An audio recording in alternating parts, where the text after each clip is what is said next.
Evening, ladies and gentlemen, and our people. Welcome to episode 2 of Rise Project. I am your host, firstly, Mohamed, and also I would like to introduce my guest today. As you can see on my left hand, we have Awale. Also, you probably have seen him in our previous episode. Mr. Awale, welcome. Thank you, Mohammed. It's really good to be back for the second episode and raring to go. That's it. Thank you. And we also have a new guest. As you can see, you probably haven't seen him in our previous episode. We have here Mr. Ahmed, welcome Mr. Ahmed to our Rise podcast. Thank you for inviting me to the podcast. And I'm hoping to have a great time here. Come on, look, there's one thing that we do in this podcast. We let everything loose. So be comfortable. Absolutely. I don't know if you guys remember we had a previous person here, but that goes the name. What was his? Aziz and Mumin. No, he had a tag name, Mind the Gap. Oh, Mind the Gap. Yes, Mind the yes, Gap yes. guy. So you don't want to be the Mind the Gap guy. Definitely. Comfortable. Well, actually, you're sitting in where he was sat last Yeah, time. he was actually Yeah. sitting. Okay. So just be loose. There you go. Relax. More like it. Okay, Yeah. so would you like Nice to answer. introduce? Yeah. What's it? So you can introduce yourself. So what do you do? So my name is Ahmed Mohamed. I work with the Somali community in terms of we do a lot of projects on community mental health. We do project on around housing.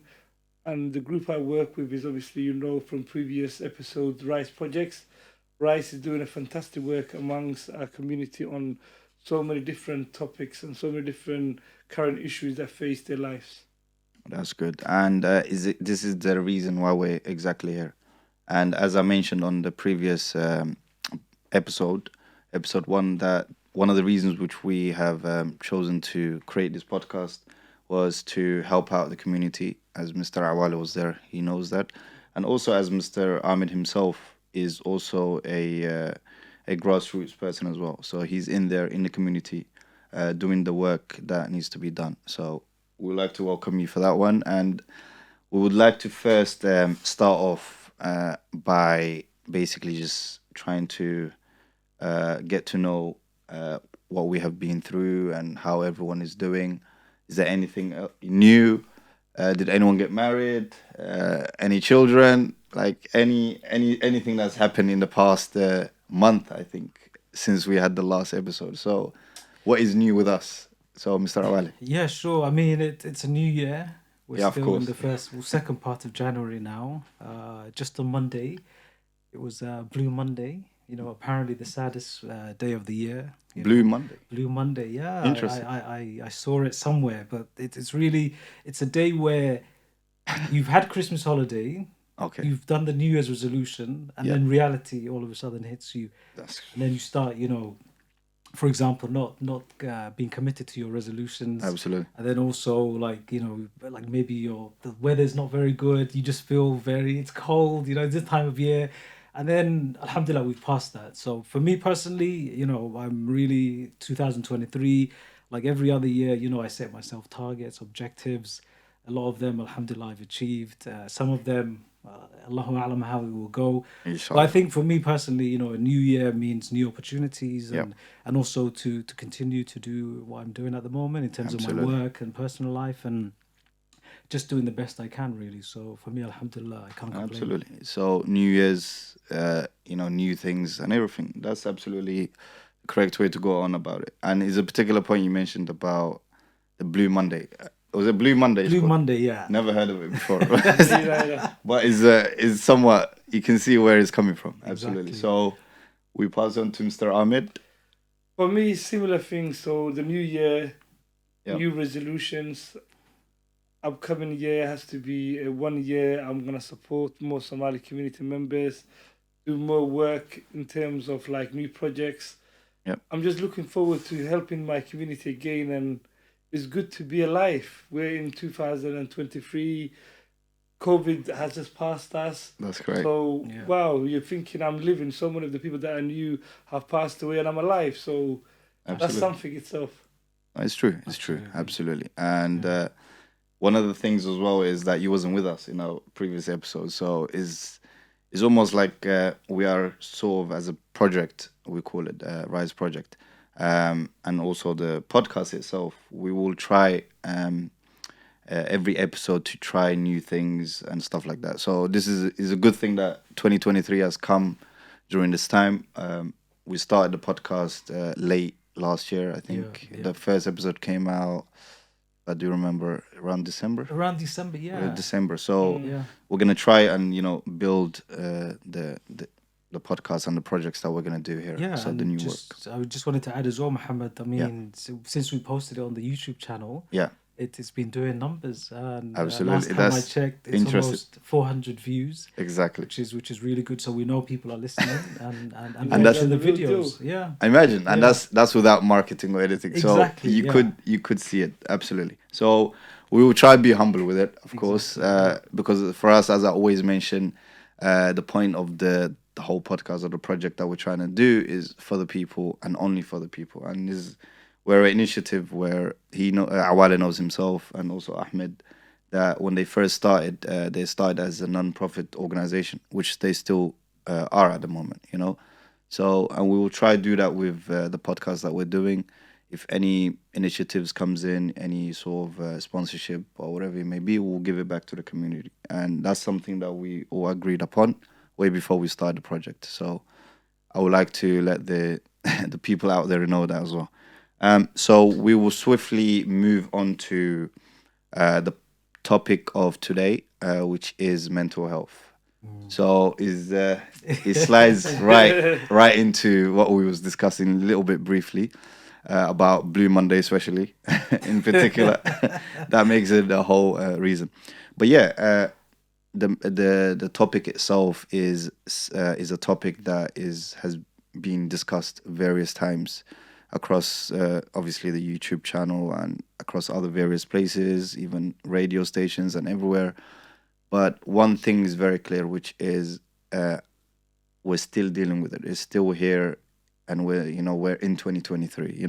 Mental health has been in society for almost, as you can say, during Adams and Eve. In that situation, if you understand the topic of that.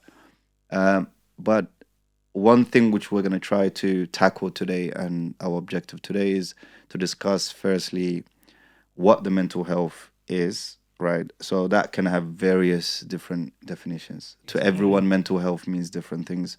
So we're going to try to give our viewers and all of you there, the listeners, our perspectives. And some of our perspectives might be different to yours, but at the same time, it is just a perspective and is nothing factual about it. It's just our opinion, and it's coming from the heart. Some of the things that we're saying, we're not just saying it off the top of our heads. I just want to make sure we make that clear. So I would firstly start off with Mr. Ahmed this time. Okay.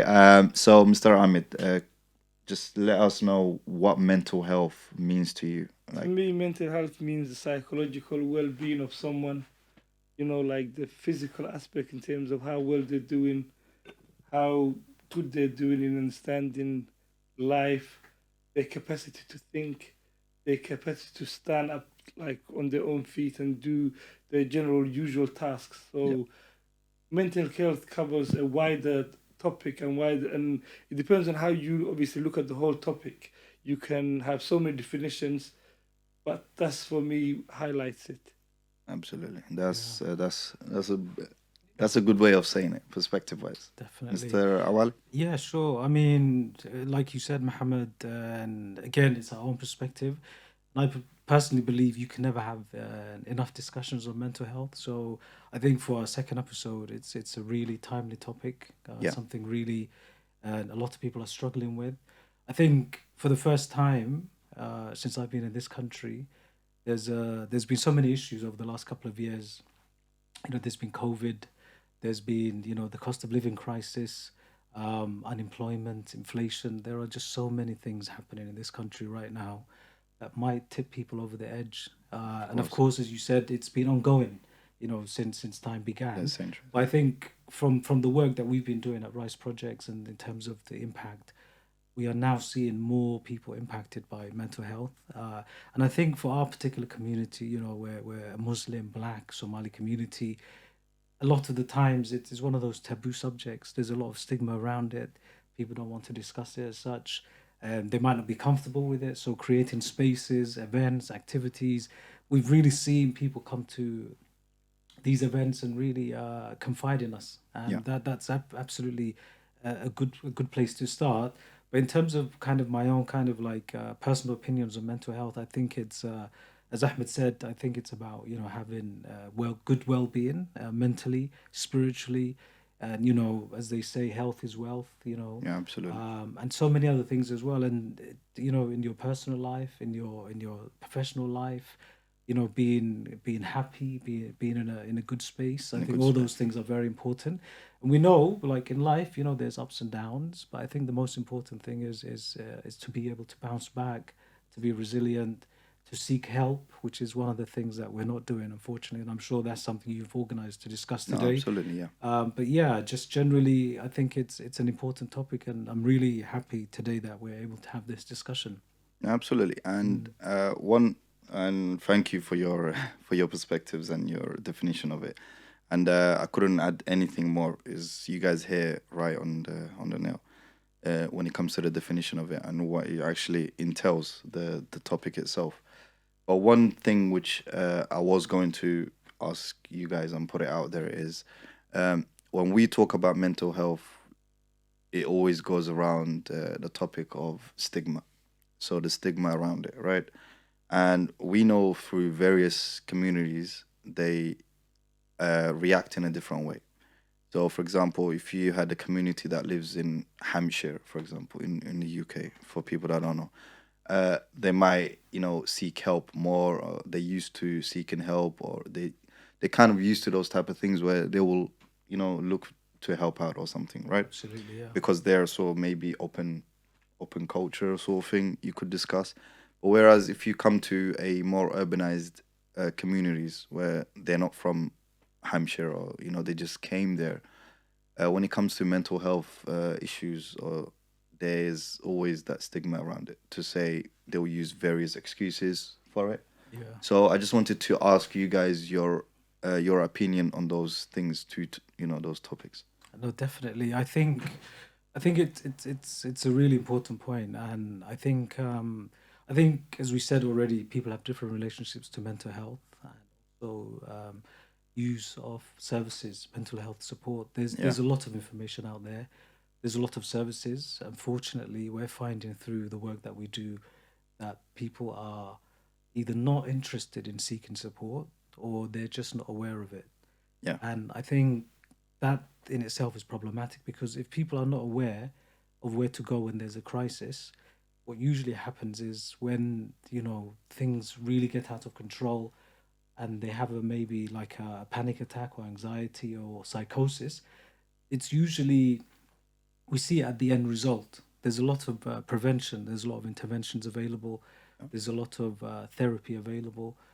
Some of it might not necessarily be for our particular communities, because maybe of the way they're designed, and also in terms of like the therapist, people are less likely, of course, to go to someone that they're not familiar with. yeah, If, for example, there are more sort of like trained Somali psychologists, yeah, then definitely people are more likely to engage that person. There's absolutely. cultural understanding. There's a familiarity there. They speak the same language. Maybe they come from the same background, and then maybe also the psychotherapist might have more tolerance, or maybe a deep understanding of what this person has gone through. Maybe the history of the Somali people, the 100%. struggles, the wars, the post-traumatic stress disorder, and so many other things. So I think I think we're now at this stage from the experiences that I've seen personally. I'm seeing a lot more people access support, which is obviously a good thing. But also, there's a very large majority in our community who do not acknowledge mental health as an issue. In Yeah, fact, I was hearing the other day there's not a Somali word for mental health. yeah. Maybe maybe That maybe it's is, been brushed under yeah. the carpet. Maybe I don't know. It's That's not. just what I think. No, But of yeah, course, that's of course, that's just one some hundred initial percent. thoughts. Yeah. So yeah, that I do agree with absolutely. When it comes around culture and the understanding of what the mental health is, as I said before, the stigma around it is so strong that, like, even to the point you're not even gonna understand to to try to understand. You know, Exactly. some because they in a way is like almost having a particular person, their mind being closed off and stuff like that. Exactly. So it is a hard topic to to to kind of trying to understand or trying to get into when it comes to mental health and community. And none other than Mr. Ahmed here. For me, I think probably you have seen maybe, or you could mention to us if you have. Um, so what do you think the stig- the reasoning is for why some cultures and some people would basically say no to seeking those help? What do you think, in your opinion? firstly, in terms of stigma, I really believe like the Somali community in terms of stigma, like there's a lot of stigma because they believe like if a person is mentally ill that he's violent, that he is going to hurt them, that person is uncontrollable, that person is a burden on them. And the other stigma is the stigma that we cannot help them, that we have to be professionals, that we have to be doctors, that we have to be nurses, that we have to be really qualified people to actually give that person the support. And I'm not gonna walk away from like the truth, which is I myself, before we did the training with a group called Mine in Haringey, brilliant trainer called Lynette, that Yeah, I begin to find out that you don't really need to be really well qualified to support someone who's mentally ill. That you can actually, everybody is a practitioner, everybody can do the support, everybody can take part, everybody can do something for that person, no matter who you are.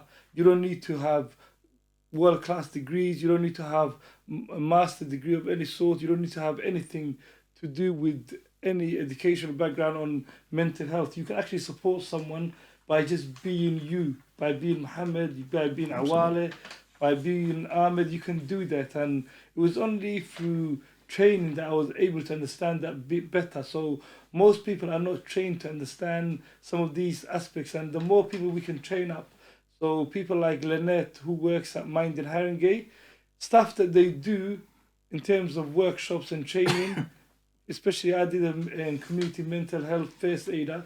I'm now a qualified mental health aider. Well, I think I am. So that stigma around not understanding that you can actually support someone is also a big, big stigma. And I feel like those are the two barriers that have prevented some people from getting the right help that they deserve. No, absolutely. I totally agree with you with that one. And if I want to add to one particular point is, if we're really talking about community, so we particularly are talking about one particular community since we are obviously from of that community, which is the Somali community. Um, I think off air before I said I mentioned the point where we don't want this episode to come off as that we are being very vague on the community and picking on the community and these elderlies and stuff like that. No, what we're trying to perceive from this episode is to, or what we're trying to show from this episode is to say basically the reasoning from both sides. That's what we're going to try to do Exactly. and control. Hopefully, throughout the rest, you will see what I'm talking about. So, in one side, we have a particular community person, which is in the elderly age, that came from back home meaning Somalia for now, right? He came to this country, probably have seen many tragic things, war, those sort of things. So, the person has built up a lot of trauma in their mind. They came to this country. The only thing for them was as soon as they came to the country, I'm gonna work, right? Straight away. I'm gonna work, I'm gonna try feed my family back home. So it's all to do with responsibility. So they had not even a split second to sit down and say, you know what, let me think. Am I even mentally okay? Am I ready? None of that. They would all they had to do with it as soon as they come to this country, the first paycheck had to go back home. So Exactly. Yeah. that whole aspect of mental health and what it is and stuff like that, the back home people, they couldn't care whether this person is mental health or not. Is he capable of working? Yes. Does he have a roof over his top? Yes. He's not homeless, right? No. Then he works, he makes enough money. The rest, we need that money. So as religiously, we believe that obviously a parent has haq meaning the right upon the child. So therefore, when they get of an old age, or when the child becomes of an adult age, they have the parent has the right for everything that the child has to do. So in terms of when it comes to the money section, 100% has to go, no question Exactly, asked, whether he's mentally It's ill or almost not. milk the cow kind Milk of the, stuff. yeah, exactly. Yeah. To say the phrase, yeah, milk the cow. So to bring back the point, so that person or that elderly person, he has no time to reflect, right? And then we fast forward many years later when he has children, he has a wife, he has children. Now he's building a house. How does a person that still hasn't dealt with his trauma then identify his child to be mentally unstable? That's the question I want to ask the panel today. Because I feel like most cases, right? Many of the viewers probably don't know this, but most of the cases, 99% of the time, this is the case, which is a person that had trauma, that had not dealt with trauma. How are they capable of dealing, of basically helping someone that is going through the similar thing, you know? Wow. So, Mr. Awale, you No, can add to that's your point on that yeah. one. No, I'm really glad you made that point, Mohammed, because in a lot of the times I think we just see mental health as maybe based on a location. Yeah, So if you're here in the UK, then obviously it's normal to have mental health. But I think the link that you made between the connection, the traveling, the yeah, trauma that people came to this country, the fact that in the early 90s, for example, or even since then, there's been like the survival mode. People have to work. You of know, course. this is a country where if you don't work and you're not contributing, you're really not living a good quality of life. So, of course, there's a lot of stress on the family, family breakdowns. We've seen that. We've seen and children and parents not speaking the same language. You know, Yeah, the parents speak in English, the parents speak in Somali, the children responding back in English. And we see all these issues. We've seen cases where, for example, we've helped families translate between the parents and then their own children. And you're thinking like, this is, you know, if this is a classic example of any Somali household, that's your there's a child. Yeah, lot of there's no communication there. absolutely. How are people even discussing sensitive topics like, you know, finances or money or mental health or, you know, or relationships? All these things are very, very important. And I think one of the great difficulties I think for our particular community is there's a lot of stress, not just in terms of like mental health, but also in terms of housing, employment.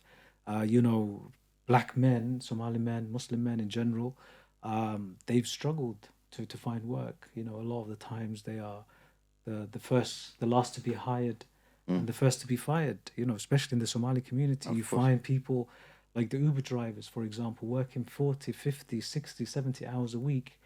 A lot of them are not resting. A lot of them are working antisocial hours. A lot of Yeah, people are involved in working in the gig economy. You know, they have no security of contracts.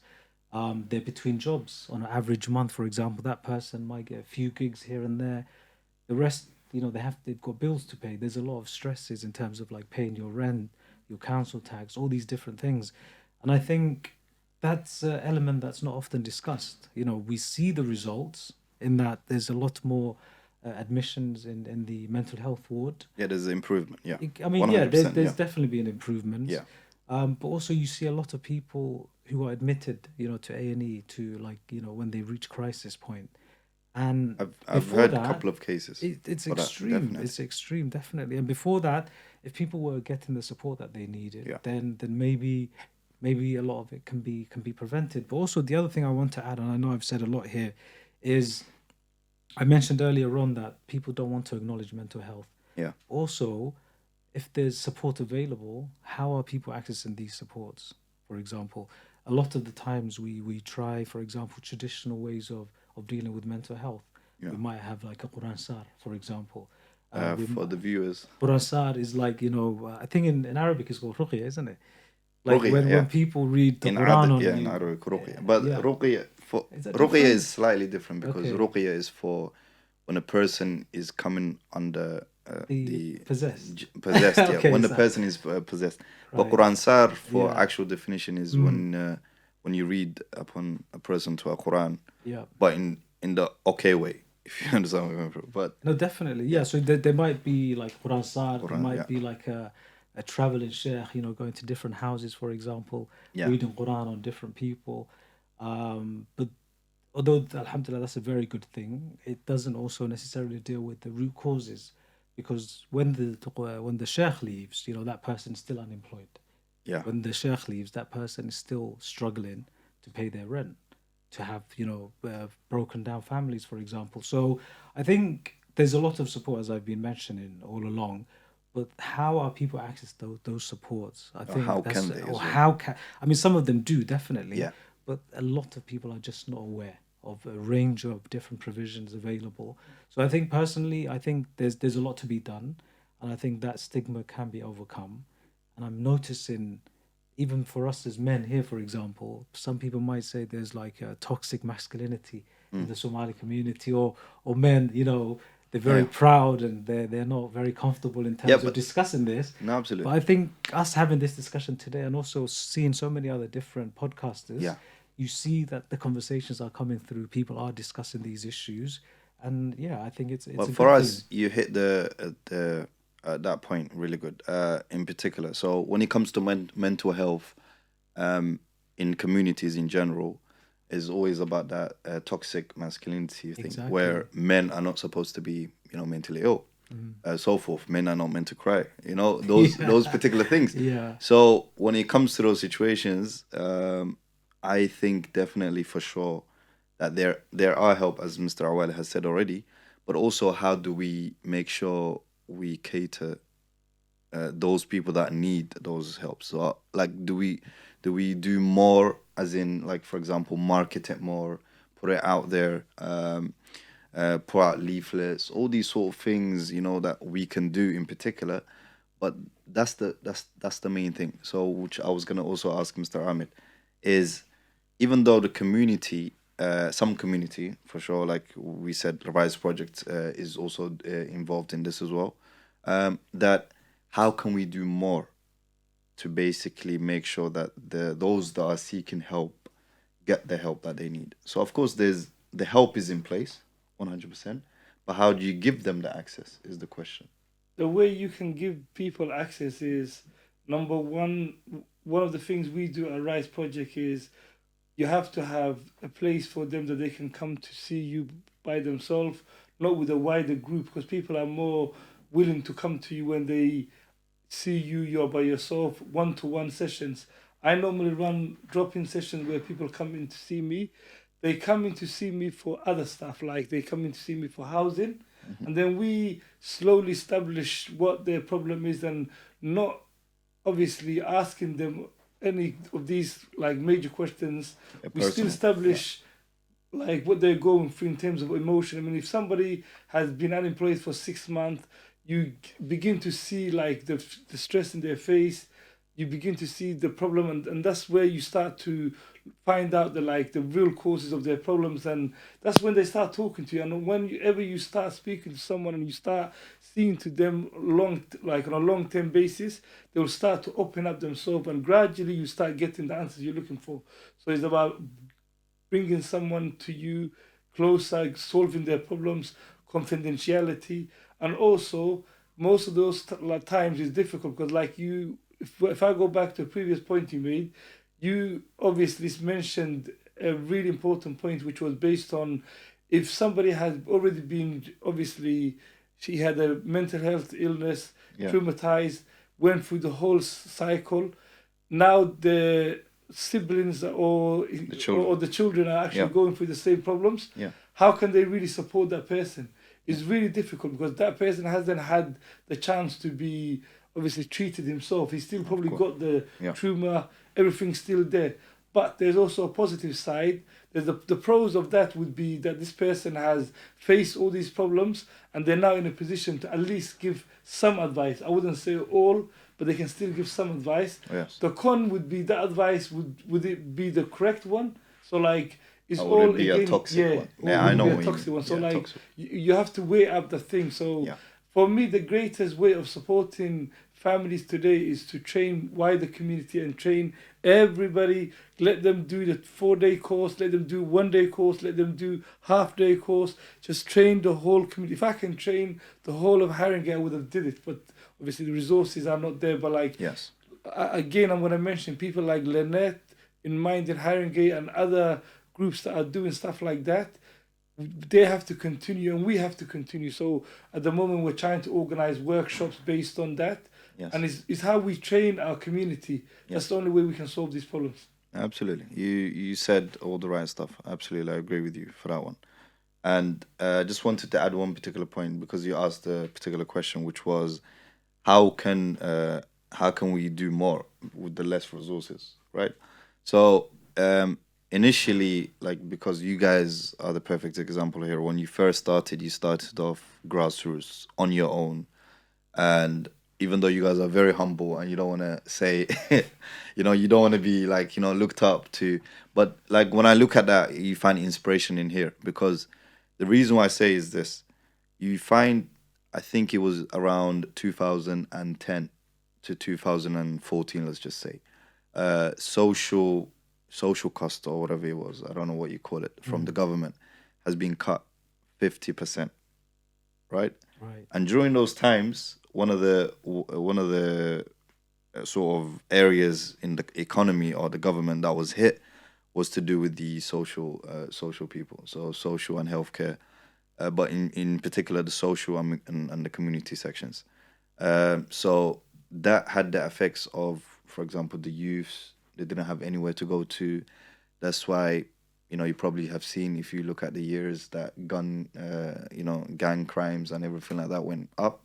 And that is a perfect example because of that. They've closed communities, social communities for young kids, the social hubs for young children, and they had nowhere to go whatsoever Exactly. until we had two great, I don't know what you call it, great founders that they said, you know what, we're going to start this. And that's where the initiative started as a grassroots first. You guys are going to discuss a little bit more.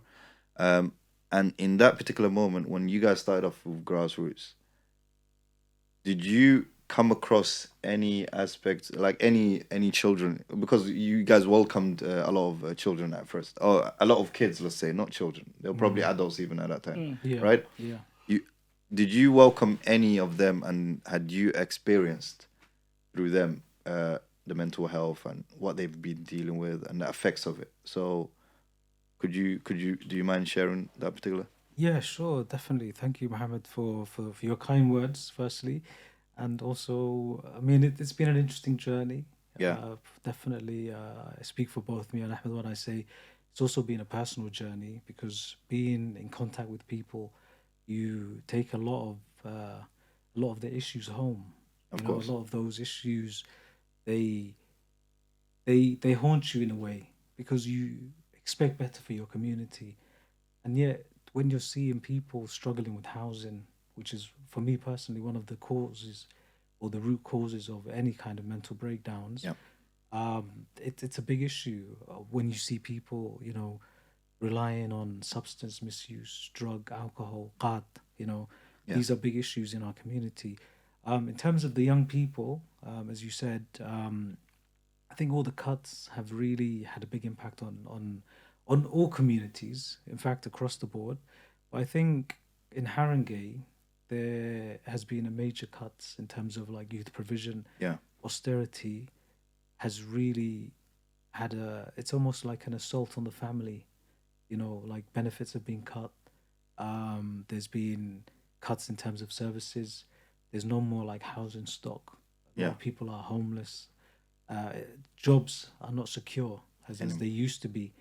I was reading an article the other day, which was really discussing like broken Britain and this country really at this moment in time, not just because of the cost of living crisis, but this country really is broken at this moment in time, and a lot of people have lost hope. And even the other day, I was reading somewhere as well that a lot of teachers are leaving their profession yeah, because of inflation cutting into their their living costs, for example.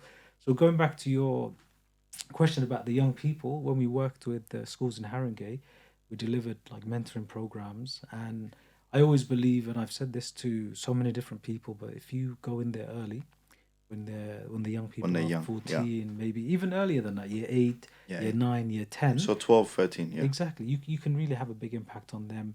And then we've introduced them to like serious topics. We would, like, for example, we've delivered mentoring sessions on mental health, but we wouldn't call it mental health. We you would call it call it something like else. resilience or Resilience. Yeah, bounce back ability, something that they would understand, for yeah. example. And also, one of the big issues I think for our community has been like serious youth violence. We've done a lot of data around that, and alhamdulillah, the numbers are much lower. But about just before COVID, knife crime was really high in the Somali community, and we did a lot of research which showed that young Somali people were accounting for at least 10% of knife crime fatalities in the UK. Mm, Of course, this is a community of that's course. less than 180,000 according to the ONS, and yet 10, 15 young people were being killed every year. Imagine the impact that has on families, on mothers, people who've already left the country because of war and poverty, to come to this country to bring their children to have a new life, and yet they're confronted with hostility, racism, discrimination, Islamophobia, All so sorts. many Yeah, other things as well. yeah. So how are we expected, and I'm speaking personally here, how are we expected to support people when there are absolutely zero resources to help Absolutely. Yeah, community yeah. grassroots organization? Whatever we've achieved at Rice Projects really has been through the support of the community and Absolutely. also the goodwill of our partners, councillors, Yeah, people like Lynette, people from the CCG, people from Harringay Council, people who are sympathetic to what we're trying to achieve. So creating this space, I think, for people to come together is always a good thing. And inshallah, I'm hopeful in the future that at least things are beginning to change and the voluntary sector and the grassroots are supported. And I'm really hopeful, inshallah, that maybe we can have more people yeah. listen to this podcast or anything that we do on No, social media absolutely. to see the work that we're trying to do. And absolutely, and that's a particular point as well, which of course the main idea for the podcast as well it can be a driving force for the community when it comes to information and passing on important information to the community and whoever it may be. So for you listeners, if you are interested in listening in about mental health and stuff like that, this episode is for you, and there will be other various episodes that will come out along with this one that would still be talking about the topic itself. I think you probably hear also the younger generation also talk about mental health and what it means to them also. And through that, I will pass it on to Mr. Ahmed. Was one question I wanted to ask you was in particular that was in my head. Um, when we discuss mental health, there's one particular, especially within our community, Somalian community. So the way they deal with it, and I've also been, a teenager myself, and I've seen this and heard about many of these stories, where let's just say an example where a kid in year 9, uh, 12, 13 years old, is going through those teenage situations where he's getting in trouble all the time. He's becoming almost, what's the word that was, ADH Mm. and stuff like that, anger problems or whatever, like, but early stages of that. And the parents had enough, right? They pack up the bags, they tell them some sort of a story, and the kid ends up being back home, right? Hopefully for a short time, but ends up being there for years. So, what is your perspective on that particular way of dealing or prevention of, as they so called call it, Like an Ellis. like an Is Alice, that an right? The Ellis? word. Yeah. What do you think of that particular? Because that's a major topic within our community. If we're really talking about like an Alice. To be honest, it's a wide topic that has been discussed for so many times. It's a topic that constantly keeps coming back, and it's almost a way of when the parent gives up, the first thing they do is just drop the child in back to Somalia, and that's it. Then everything becomes okay, and then he comes back as a glorious man that can get along with everything and that can solve any problem and he can just become culturally fit. Yeah. But as you know, that doesn't really always work. Sometimes the kid ends up going to Somalia, going to prison. I know of cases where young people were taken back. They ended up joining like all sort of groups, all sort Yeah. of criminal groups, and in the end, it impacted their lives. Yeah. So like sometimes you can really hurt the child by trying to think that you can just shift the whole problem to Somalia, which Yeah. is itself is having a problem. So it was really tough. That I think the toughest period for us was doing you previously mentioned when the deficit reduction happened of this country, where people were losing jobs, where communities were dying out. Everybody could not take the stress, and when they lost, when they knew, when I wouldn't like to go into politics, but when the government came in and did all the deficit reduction, the first thing that happened was it really affected the Community. like the community in terms of like the s- small players, the people that do small jobs, the people that were working in community centers, and when they lost these jobs, some of them they were taking the anger back on their kids. All of a sudden, they can't look after these kids. They can't no longer keep chasing the kid, finding out what their problems are. And the easy way out is just to drop them back to Somalia. That's the way out. So like Yeah. these are big stuff. I mean, when those deficit reduction was happening, there was a story about big society and small society. In the end, everybody became small society. We all became, that period was really, really tough period. So like, for me, it's about understanding that there is always a way of supporting your child without literally just taking your child back to Somalia and leaving your child there. And wherever you can support your child. If you can't support your child, there's other sports support services available, and there's other ways of doing something. Yeah, absolutely. I agree with you totally. And as you mentioned, there's definitely some cons to that particular aspect of it, because you just mentioned the cons and the negative side of that. So I would like to pass on to Mr. Awale to talk about the pros, if you may have any of the pros, even though it's difficult. Just think, No, just definitely. think about it. So for you, or in particular, let's say you're the parent, for you to take your child, which is early teenager, back home. They call the name itself is very interesting, by the way, because they say it's Dakan Alice.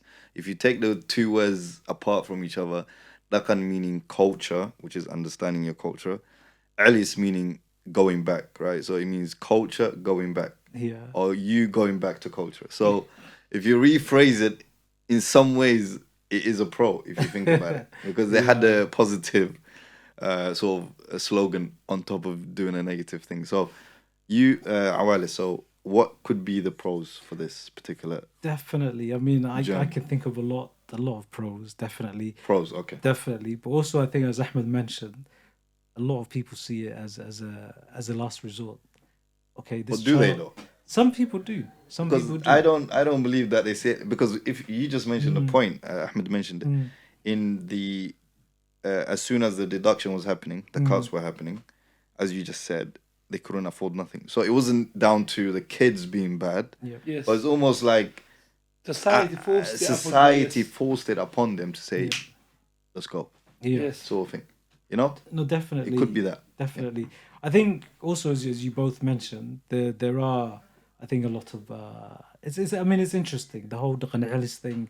I think it doesn't happen as much as it used to. Now it's cut down It's a bit. yeah, because Yeah. I think second generation people are losing that connection. Even people are not sending money through Dabshil anymore, which is something I noticed the other day. But I guess that's a conversation for a different We time. don't want to. We don't want to That's- give out. What do you call it?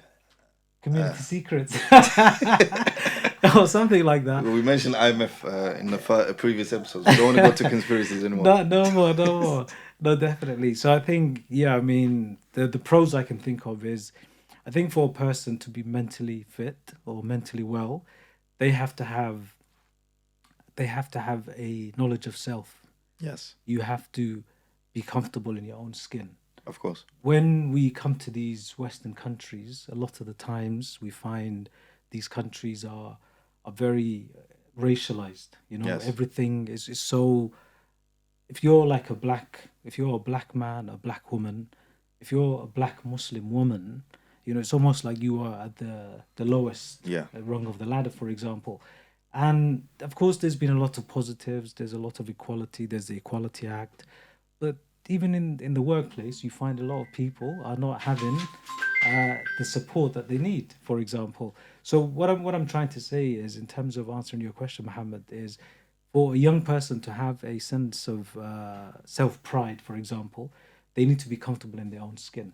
And So if the by yeah, parents take the children back yeah, home, for you're right. example, then I think that's a good thing Yeah. because they can learn their culture, they can learn their history, Yes. they can relearn their history because Of course. maybe this the toxic stuff that they're seeing on television Yeah. Of course. One is hundred is percent. based on Re-education. re-education. Absolutely. Exactly, I agree because with. when you watch BBC News or CNN, the images they Yeah. have of the Somali people and The P Somalia words. Let's is just is say that. Yeah. negative. Is Piracy, terrorism. I'm gonna say it because it needs to be said. all those. Yeah. All those. There's Of a course. very negative image when One you're a hundred young percent. person growing up in this country or in any Western country. It's almost like, I think, I don't know the English term for it, but it's like bahdiladin of Somali. Yeah. You're already fighting a losing battle. Yeah. There's this toxic image of the Somali Of course. people, 100%. the gangs, the knife crime, all these things happen, like drug and alcohol misuse, all these different things. So, how can a young person growing up in this country, surrounded by all these issues, and also growing up in a poor area, it's almost like the system is set up against them. Now, I Yeah. know that's verging on conspiracies and, No. there's, No. No. No. or It's whatever. no. Some people But might say that, we agree on that one. but Yeah. also I think people are almost being set up to fail. But And this is when where I come in, though. you're gone, No, because mm, what the particular point you're saying, mm, people are being set up to fail. For me, what I feel like is that those people that are setting up the situation, we're talking about governments and these leaders, right?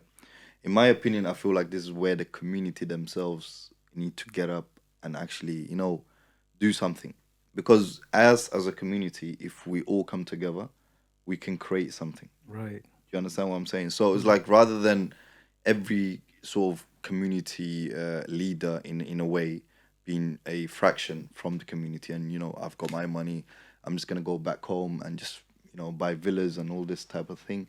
Rather than doing that, why do you not kind of reinvest within the community that you live mm, already in, and then you see the fruition of that. Set up business entities. They've only recently clocked into this situation where reinvestment within London yeah, in particular, within the UK. Only yeah, recently they found out. yeah, Previously, what used to happen was exit economy, which is mm, take the money outside. yeah, Now is inwards investment.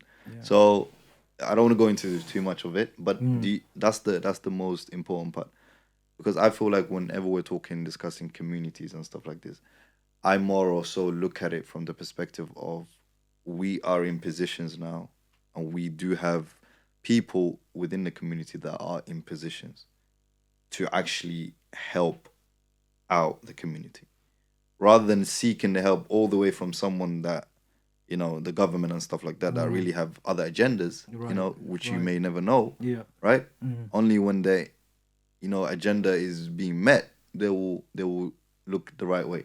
If it's right, not okay, being met, they look the wrong way. So it's down to us, down to our community leaders to, and this is what we're trying to do with our podcasting and our project. We're basically pointing out there for our community leaders, those who are capable of helping the community to step up and help the community. That's what we're definitely, advocating Strongly for. agree. Strongly That's what agree. we advocate for, definitely, definitely, because the things, rather than us lot always, worrying and putting banners out there. Even today, I don't know if you guys saw it. I was in central London. There was some sort of protest happening for NHS.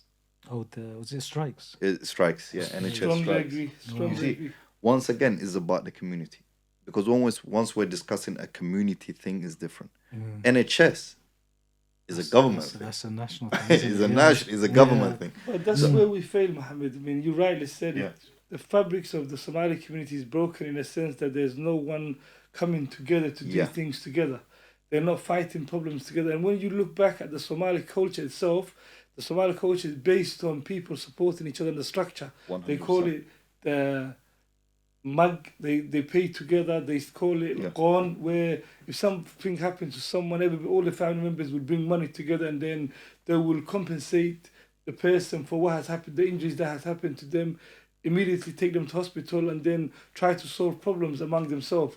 If somebody has no, in the Somali culture, when you're back home, if somebody wealth has gone, Yeah. all the family would raise money together. Next minute he gets, if he was a farmer, he gets his whole land done for him and everything's given to him. If he had like livestock, they would buy new ones for him. So there was a support network. Yes. But in this country, when you look at the Somali communities here, the fabric is broken in terms of everybody is there for themselves. Where previously we lived on the mentality where no, don't leave no one behind. That was the slogan for that film. Yeah. Leave no man behind. And Yeah. that's our slogan. I think the Exactly. Americans just took it along the way. But Don't like leave no one behind. we yeah. don't, we never used to leave anyone behind. But the Americans took that slogan. So I strongly believe, like, even when it comes to like community mental health and like all the people that are facing the problems, the people are noticing that there's not support from the community there. Yeah. And because of that, they're not openly coming out to obviously get Open these up. help, because they sort of believe like there's no one out there to help them. They're seeing the wider society changing and the dynamics and the demographics. So like there's a big shift from traditional Somali community that's used to the support network and coming together to a new Somali community that's beginning to isolate each other. I Yeah. mean, only in Haringey now you're beginning to see for the first time, you see a Somali person, you pass them, you don't even say hello. I mean, that never used to happen. Yeah. But now you just pass them and that's it. You don't have to say hello. But before it was, wow, this is a Somali person, you say hello, you exchange numbers. But also I believe because the community is getting bigger, the problems are coming to us. When we were small, we can deal with things, but the bigger the community gets, there's other dynamics at play. Yeah. Yeah. What do No, you think of that? definitely. No, I agree. Definitely. I think as the community expands, definitely, there's more problems. Yeah. Definitely. I know I've sounded quite negative today, so let me just clarify that point No. by saying there's a lot of people on the fringes of our community. For example, those who have mental illness, for example, they are so ashamed of being seen by members of the community that they have completely cut off from the community. Oh, they would act happy. Well, I've Yeah. seen many of Both those. both by of the that way. as well. Absolutely the case. And Many also- of those. Act yeah. happy. That's Act, So, yeah. but some Yes. people do. But some people also they have acted out by. Yeah. We've seen a lot of people, Because it comes up, unfortunately, who've reached a stage where, like, if you go on Tottenham High Road, again, this might seem like another community secret, but you know, this I've is seen a safe certain space situations. Yeah. where there's a lot of people who are having problems. Yeah, You know, you like see it. drug, alcohol misuse. You know, like addiction problems.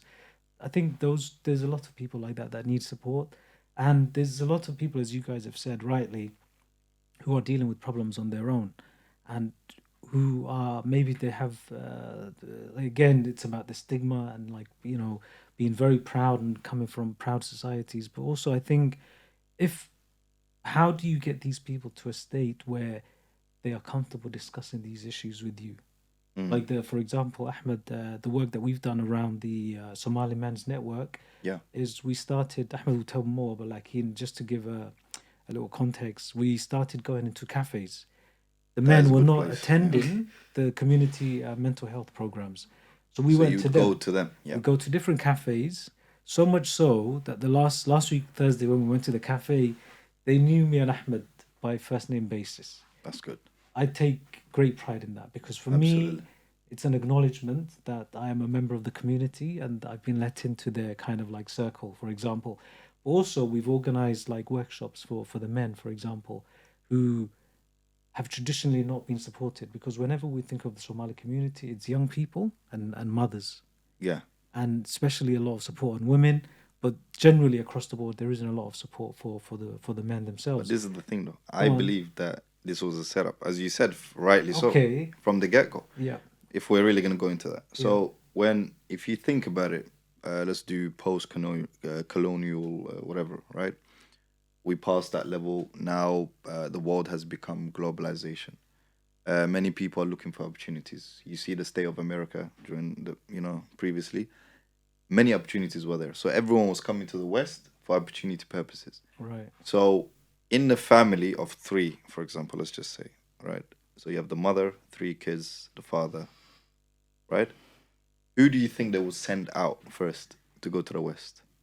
It's usually the man, It's isn't it? usually the father, boys. yeah. The man, no, The no, man. Yeah. the Yeah, man, the which man. is Yeah. the husband, right? Yeah, the Husband, husband, yes. yeah. That was Mm. before, after the colonial thing, when Yes. globalization was happening. Siemens. Okay, Mm. in today's time, this is the interesting thing I've seen. Mm. In today's time, who do you think they will send first? Do you mean like send back home or? No, no, like say for example, there's a family that want to The come girl, here. the Okay. lady. There you go. Look Yeah, at the important 100%. part. Why? Why is that? The lady Yeah. and the kid they will bring first. Yes. Okay. Like say for example, you done the what do you call it? The visa. Immigration Okay. visa, something, your application, right? Mm. They would accept the mothers and the children's application first. Right. Bring Yeah, them here. 100%. So Right? there's a shift there from the Whereas men. previously they would say the man absolutely come here understand what you're first. talking Come, Okay. come. Why they would say come was because the West wasn't even built. We need to build Yes. trains, we need to build this, we need to build Okay, that. right. Okay. Globalization and what's the other word? 100%. Traditionally, when they needed the men's Power. physical power, They it will say was the come. men that was getting everything. But now it's the opposite way around, where they say The mothers the come. mother is obviously, even like when if there was a father whose wife has died in the 90s, no family can stick like try to bring them to the country or bring them. But if a mother who was your sister had a child and her husband has died, she can automatically join you. And that was the rule, Okay. because she can say physically that there's no one to support her. Yeah. But if the father was by himself, it was the opposite way around. So like, it's almost biased way in some No, sense. for me, there's a reason why they've done it, which in my opinion, in my mind, I'm clocking into it. Previously, as you said, they needed power, they needed people to build something, right? So the men come first, the ladies come after. Now that society has become more social, right? Quote unquote, they bring the wife and the kids, right? There's no benefit whatsoever for the government to spend all that money for a wife, for a mother and a child to come to the thing. Like I'm saying, like as in, there's no benefit for them straight away because they're giving her all the help first, a house, benefits, all this, right? Yep. In the context of finance, I'm not saying emotional or anything like that. I don't want to say that particular point. It's nothing to do with the emotion or whatever. But in terms of like the finance part, they're losing money. So why are they doing it? What is the thing behind it? They thinking for the kids. Okay. They're counting on the kids, the government, When they grow up. when they grow up. So they will Okay. give as much money as possible to the mother. I don't care. 50,000 a year, 60,000 a year, 100,000 a year. Take it, right? They know when they will come. They know when the time comes for the children to go to school. Right. That they will transfer to university. Even the university, what do? They give them free money. The loan. The tuition. Wait a second. Wait. They give you the money still. Look, they paid for your education, paid for everything, paid your mother to build everything for you. Then on top of that, when you get to university level, which you're supposed to pay now, Right. the government says, "Don't worry, take it. Student finance here for you." Right? As soon as you start working, pay back student loan. You're indebted for life. Then you're paying tax. The tax that you're gonna be paying, they worked it out. Almost say, what's the age that you retire? I think it's like 68. now, isn't 68 it? for Yeah. men. 68 for men, Yeah. right? 68 for men. Imagine how much tax you'll be paying until you're 68 That's crazy. compared to how much they gave your mom, right? Yeah. When it comes to the context of community and how they worked out the fathers and stuff like that, this is the main thing. When it comes to mental health, they've kind of taken away the father figure from the family. When it comes course, to yeah. a community when it comes to like communities outside of the country. So for example, they're not English, and stuff like that. So if there's any outsider community that is coming to this country, they will make sure they isolate the children. Number one. If the child becomes some sort of you get bad apples, whatnot in life, right? Yeah. If he becomes bad and goes left, and stuff like that, then what do? That child is still benefit for them. Why they go to jail? What do they do in jail now? They're free labor. Really? Do you mean like they work in the jails? Hey, It's free labor. Do you think they pay them? I don't know. I mean, Of course they don't Yeah. pay them. What credit do they give them? They don't have no banks. Mm. They work in jail. I just recently found out.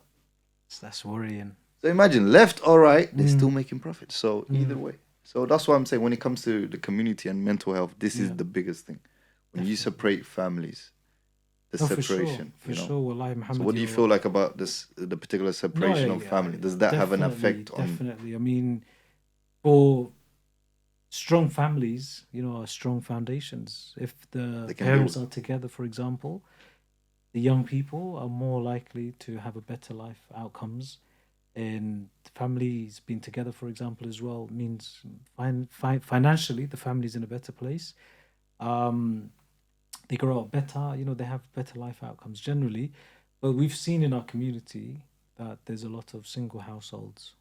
Usually, I'm not going to say like absent fathers. Sometimes it's Mm. circumstances. There's a lot of Yeah. fathers who've unfortunately passed away. There's a lot of family breakdowns. Maybe the father's gone back home to become a politician, as we see a lot of the times. But I think, as you Oh. said, definitely, I think strong families, mean that people are more resilient.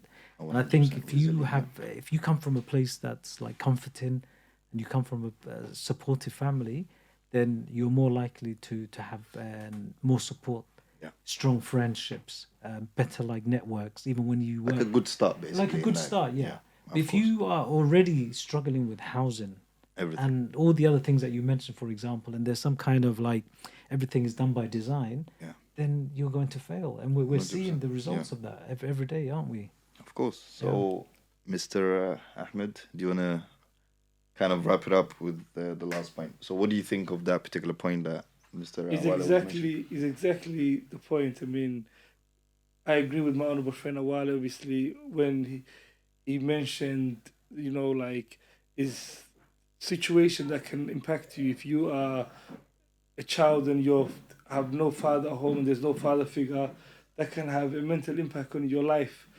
And also other stuff can have a major impact on your life in terms of like there was a lady that came to one of our housing surgeries and she had molds and the whole house was Yeah, obviously in awful condition. That lady was moving from one house to the other, and Haringey was putting her in a whole lot of stress in terms of like not giving her a temporary accommodation, not supporting the family.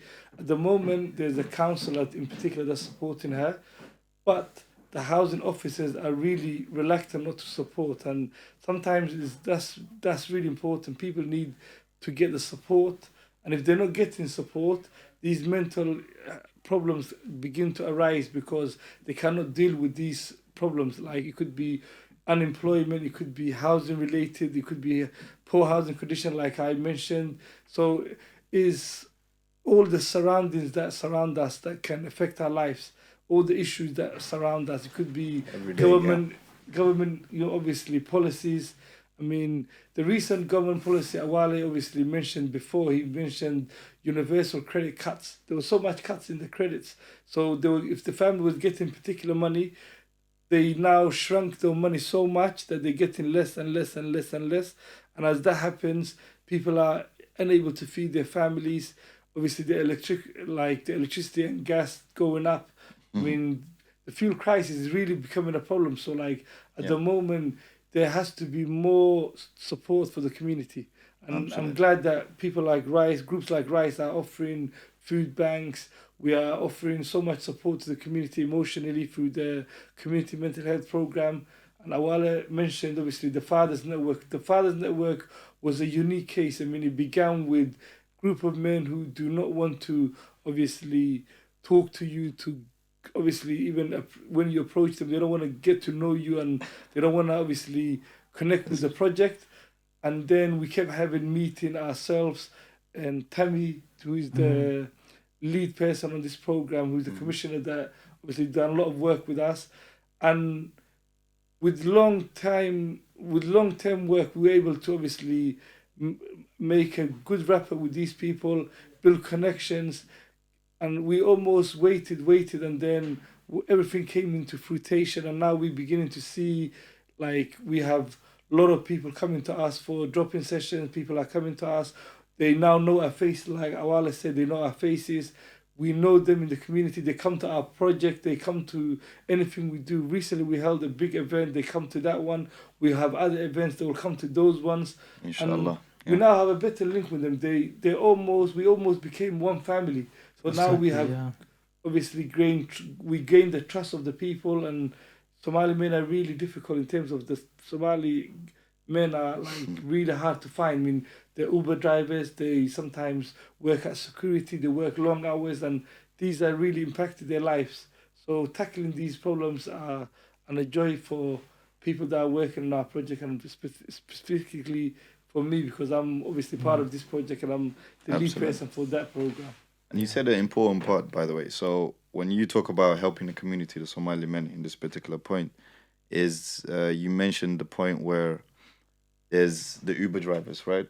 But what about the older groups, the ones that particularly go to those cafe places from probably 8 o'clock? We know these particular people. They Mm. go from 8 a.m.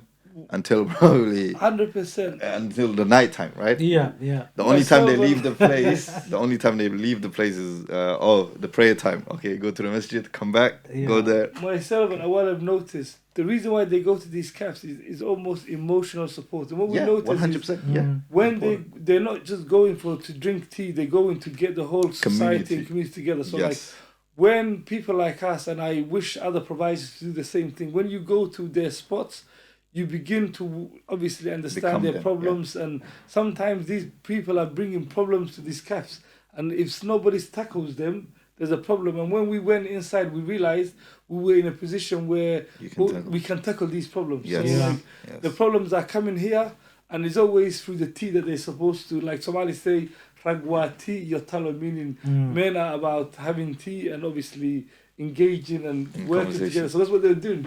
Absolutely. 100%. And I also Yeah. want to add as well, Mohammed, and through the work that we've done, just going into the cafe, people do open up to you. And like Ahmed said, they're more trusting of you as well. Yeah. But I think one thing, inshallah, we want to do going forward is to take them out of the cafe and into community No, but settings. I don't think that's wrong. I'll tell you why. For go on. example, one of the things we've thought about is doing walking football. A lot of these men they do. drink Yeah, endless cups of well, tea. that's- They do endless cups of tea. A lot of them, I hate to admit, That's have true. high levels of like diabetes, high blood pressure. Yeah. Sitting there. But now they improved. I see what they do. Alhamdulillah, there's been a lot of improvements. But walking group, one of the other It's partner good. in the Yeah. mental health program we're running is Sunnah. And one of the things Mashallah, that yeah. alhamdulillah they've been able to do, the big masjid in the high road, is they do like a men's walking group. In And Tottenham, Tottenham, High Road, okay, yeah, Tottenham they do High Road. men's walking group. They do swimming and sauna sessions for some of the older men. So we want to create this space for them to come out of the cafes, inshallah, yeah. and then also to go into the community, and then also for them to kind of go on organized trips. This is something unheard of. We want to take the group that we've developed a good ties with. We want to take them out of the cafes, go for a walk, introduce them to areas that they've never seen before. Weight Maybe do an management. outing, work with partners to do weight management and Diabetes checks, diabetes and those blood things checks as well. and- So Well, yeah, it's, that will it's, be it's good, a long, inshallah. long process. But Definitely. the other thing I want to add as That's well, perfect. I'm sure we're short of time as well, Yeah. is I think one thing we've discussed here today is we've discussed mental health, but I Ways just want to to tackle say as well, yeah. everything, and maybe some clarifications on my part, is mental health cannot be discussed in isolation.